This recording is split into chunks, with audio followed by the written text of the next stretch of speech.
welcome. Welcome to Carren's Couch. And thank you so much for tuning in this week. Now, I've got a very, very special guest that I really am excited to introduce you to. We've got somebody joining us who is probably going to do a couple of shows with us on a series that is very near and dear to everybody who follows this show. It's all about relationshiping. Now, I have to tell you, when I went out to try and find somebody that we could talk about relationshiping, I wanted to make sure that I was going to get an absolute expert in the topic, because I know that relationships can be really challenging. So we found this particular lady all the way over in New York. And when we spoke on the phone and we connected on Skype prior to the show, I don't know, I felt like I'd found my new best friend. You know, it feels like we're just peas and carrots. We just seem to fit and go together. And that's why I knew that this particular woman was going to be perfect for us. Purely because if she's a match for me, I know she's going to be a match for you. You are going to absolutely love her. I want to introduce you to the author and creator of a media commentary all about relationships called The Shrink Wrap. And I'm going to tell you how you can get hold of all of her information and her website and make contact with her towards the end of the show. But please help me welcome to today's episode of Carren's Couch, the beautiful, the stunning, extraordinary Dr. Jane Greer from New York. Thank you so much for joining us. What a treat to have you here. Thank you so much, Carren, for such a lovely, gracious introduction. As lovely and gracious as you are, it is an absolute opportunity and pleasure to be able to spend time with you on the couch and to lend some input to some of the issues that people are wrestling with in their relationships. So hopefully they can get better and they can make them better. Awesome. So, Dr. Greer, let's start off with the most important topic that is kind of top of mind right now, based on some of the questions that our viewers have sent in to us. Controlling partners. Let's talk about controlling partners. We've had a question from one of our guests where they've suggested that they're not quite sure whether they're in a controlling relationship. You know, their partner is not telling them what to do and what to wear and where to go, but they feel like they don't really have much say in the way that the relationship is going. They're feeling a little bit hemmed in and a little bit hog-tied. How does one identify if they are in a relationship with somebody who is controlling and they're kind of surrendering their control? How does somebody identify that that's going on?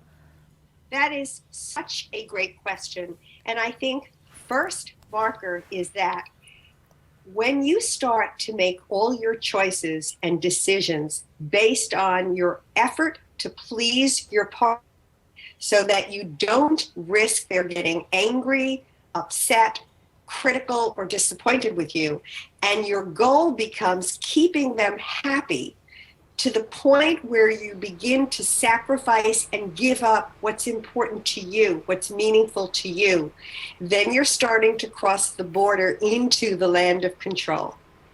And once you're in that land of control, it becomes so quick and easy, a landslide into suddenly looking to your partner for permission and approval for each and everything you do.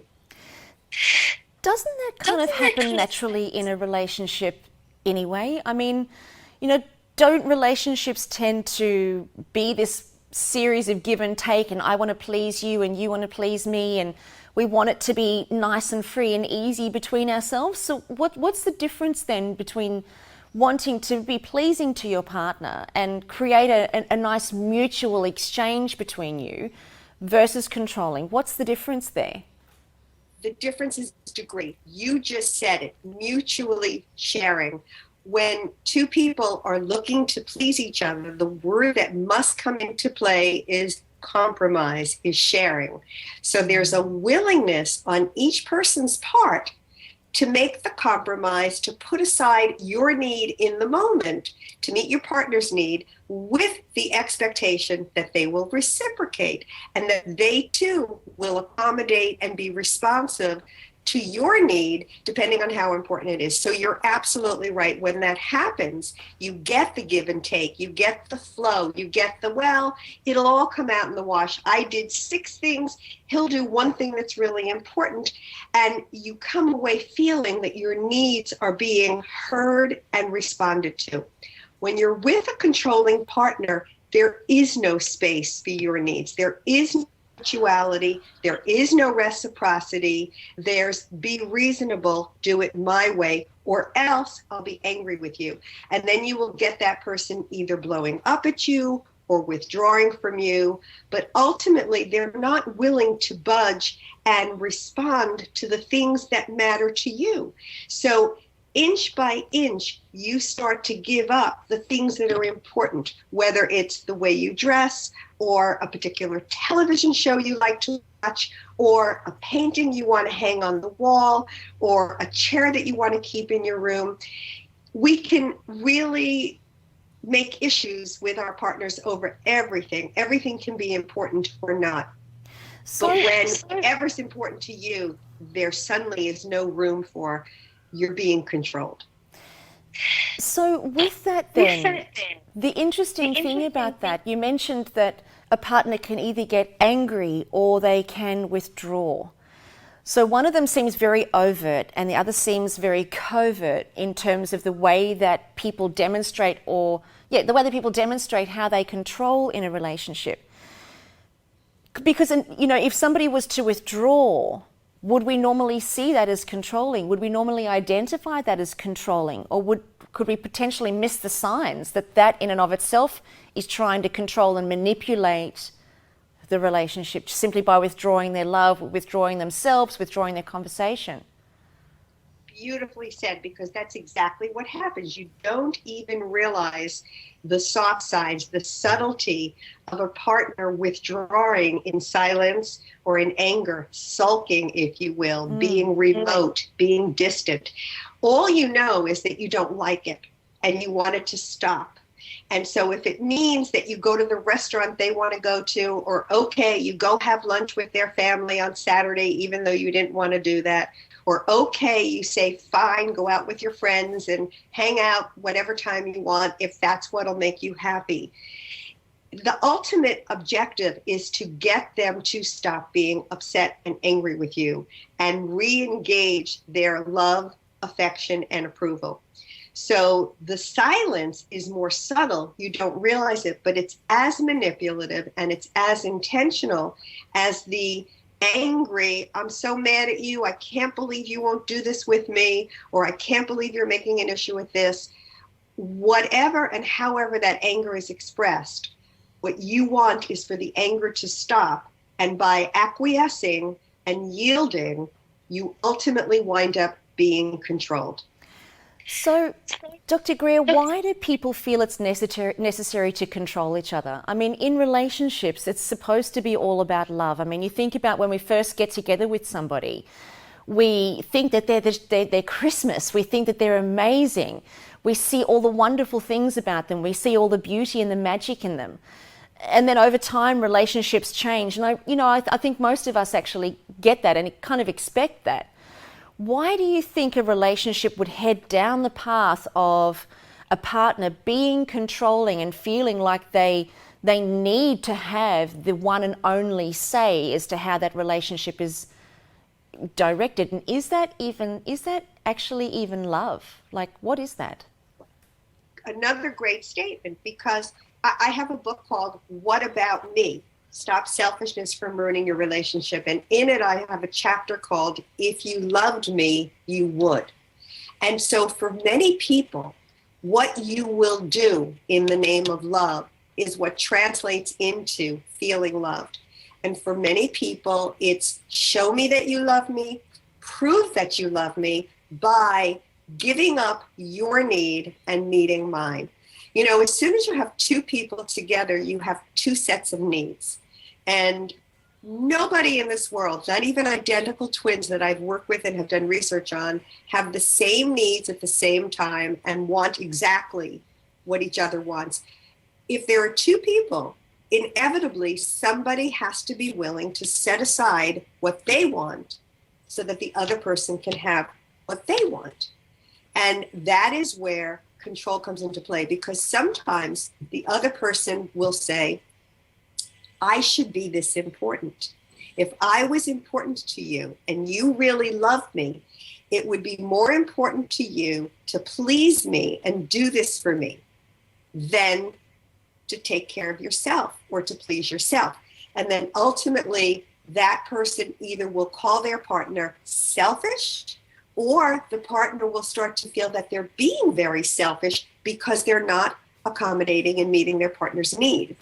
And in my book, I talk about the martyr, the person who gives up everything because they feel like they're being selfish if they don't yield and give in to their partner's needs. And the taker, the person who has no compunction, asking, demanding, insisting that give to me, give to me, give to me, because if you don't give to me, I don't feel loved. And that's the challenge. So you wrote an article in your shrink wrap about two celebrities, which are very well known to us all, Tom Cruise and Katie Holmes, as a classic example of this controlling nature inside of a relationship. Now, we all know that their relationship didn't last, and eventually it did come to an end. How does somebody in a relationship like this actually make it work, or is there no hope for it? What are your thoughts on that? Well, it depends to what extent and how much of yourself you feel you're giving up along the way, and how much of a loss of identity is taking place along the way. With Katie Holmes and Tom Cruise, who she was, how she was living her life, the choices she made, the way she was going to raise her child, which I think ultimately became the catalyst for her to find the courage to move on. And many times that's what it takes. It's on behalf of your children that you will say, you know what, this is untenable. I have to sacrifice and give up too much, and I can't do it. But if you're with a controlling partner, the idea is not to get them to stop controlling you, but ultimately to do what Katie Holmes did, and that is to start to retake and reclaim control for yourself. Don't argue with them. Don't look for their permission to tell you you can or you can't. Just let them know what you're going to do. Take charge for yourself. You're an adult. You don't need permission. If you want to go out to dinner, if you want to go back to work, whatever it is that's meaningful and important to you, say to your partner, this is something that is really important for me to do, and here's what I'm going to do, or here's what I'm planning. You can empathize and you can say, look, I understand you don't like this, and I can appreciate if you're going to be angry with me, so be it. You're entitled to your feelings, but this is what I need to do for me. I hope you can support it. I hope you can understand it. And if you can't, we'll just get from there. And then you go forward from there. If as you break forward and start taking care of yourself and doing the things that make you feel good about yourself, put you back in touch with who you are and your identity, either your partner will begin to accept it and start to relate to you in a new and different way, which typically is what happens, or they will react with anger and such indifference. But it doesn't matter, because you've already reclaimed yourself. And if ultimately it's going to be the demise of the relationship, you've already left home and you're already traveling back on your own road of independence. You know, you raise a really interesting point there, in that, you know, in our relationships, I think we create a certain dynamic, and for one person to be controlling, the other person has to be relinquishing control in order for that dynamic to even exist in the first place. So it kind of makes me think to myself that perhaps for those of us who have been in controlling relationships, or potentially are in controlling relationships, there's a place to start to look in terms of how are we enabling that dynamic to occur in our relationship. And it's a bitter pill to swallow, and it's a tough thing to look at, Because it's very easy for us to maybe suggest that our partners are being controlling, but when did we give up our own control? When did we begin to sacrifice ourselves? And I think that, certainly from this conversation with you, Dr. Greer, that's a really potent question, I think, that you've raised there for us to really dig deep and have a look at. Because we've helped create that. Relationship is 50-50, like there are two people contributing to that dynamic. Exactly. We're used to, as children, being told what to do, trying to please our parents, trying to meet their expectations, trying so hard not to disappoint them. And part of maturity and moving into adulthood is learning to do that for ourselves, not looking to please our parents, not looking to meet their expectations, but transforming those into our own and living up to our own standards. And a lot of times people unwittingly get caught up in a relationship attempting to live as they were when they were children, with their spouse becoming that surrogate mother or father. And without even realizing it, they're looking outside of themselves for the permission and the clarity rather than inside. And so if you're dealing with a controlling partner, the first place to look is inside yourself at where can I start to green light my desires, my pleasures, my needs, the things that are important to me, the things that I want.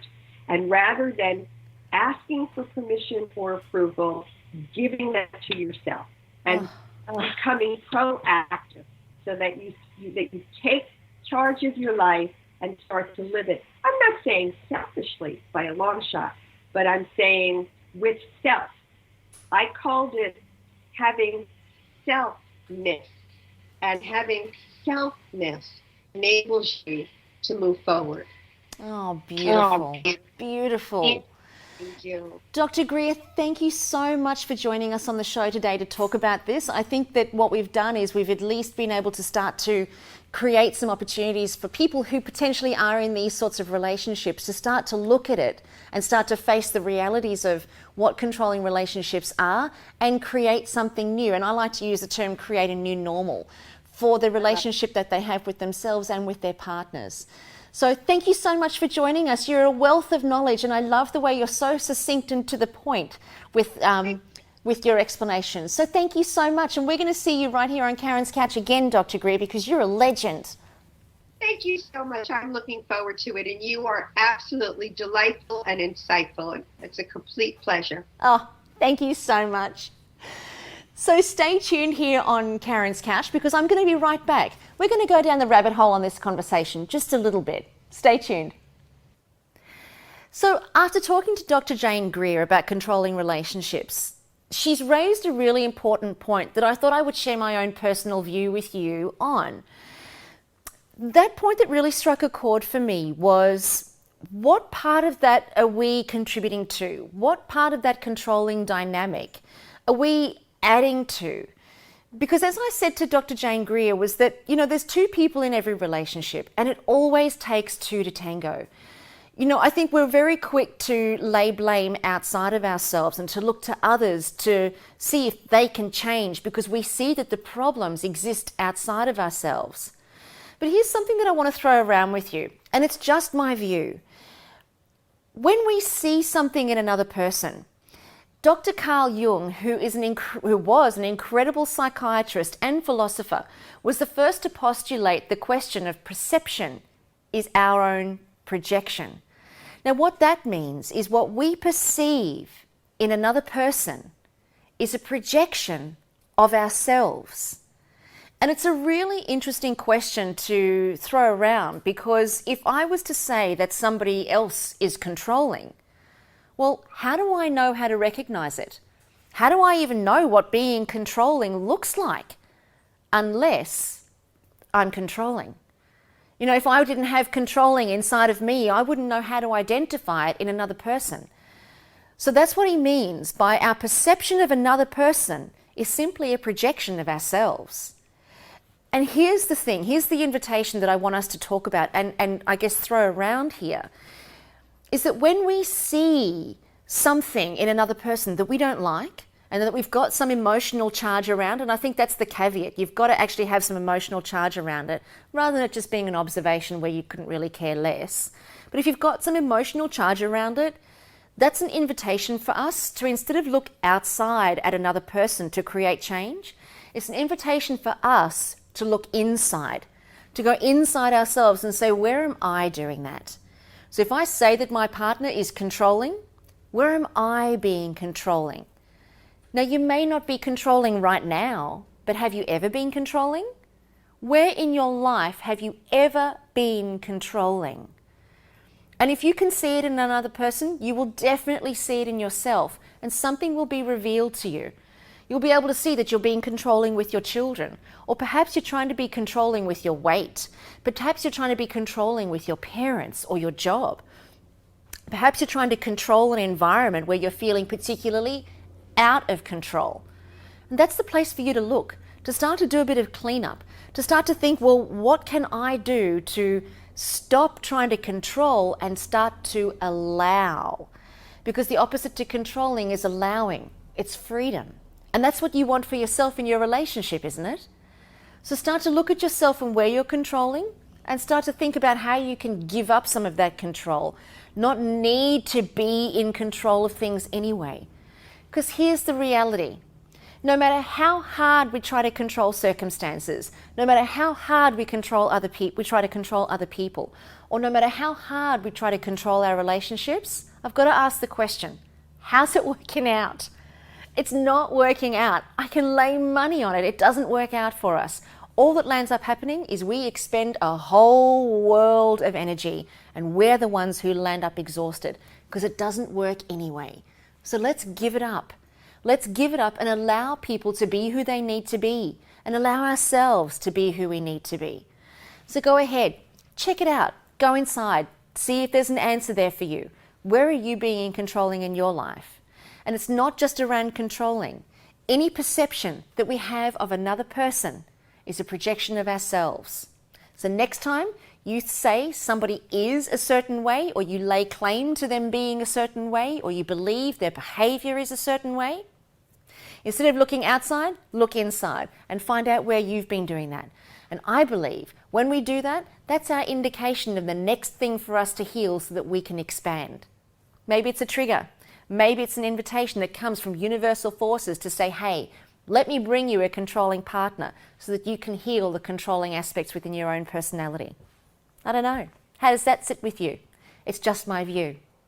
So hopefully in today's show, you've learnt some insights. You've got some hints and tips up your sleeve, and you've enjoyed meeting and being introduced to Dr. Jane Greer.